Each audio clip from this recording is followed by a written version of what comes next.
So tell me, what has life been like for you during COVID-19?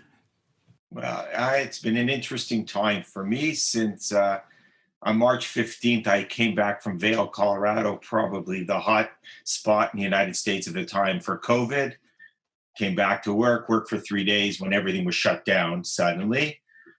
So I went and was told I had to go into isolation, which I did up in my chalet in Collingwood, which was awesome, only to get a fever on the Sunday.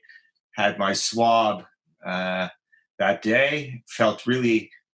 Didn't feel great, but I didn't feel bad. I had fever for 3 or 4 days, and about day 8, I found out I was positive for COVID. The day after, Wow. I'd been back on a bike and out for a ride. Wow. So for, so for me, well, I had COVID, and I know where and who I got it from. It was, it was a flu, and that's what it was. And I couldn't go back to work until I had two negatives. So I had my head drilled 6 times in total. For anybody that wants to know what the experience, it was Oh. tolerable at best. Not much, not really tolerable, but it did make do. And then I went back to work to really a non existent medical care delivery system. Everything was shut down because of COVID.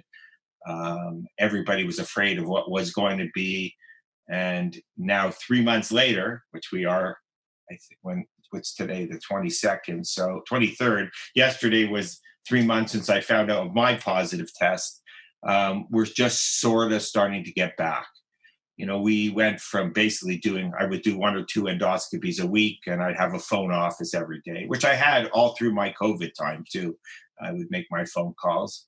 And just slowly this week, we're back into our phase one where we have a block a week with a little extension. So, I'm still down in practice probably to 40% of my practice. That's it. So people have been Okay. waiting for months. We're trying to get in all the urgents and people that are really symptomatic.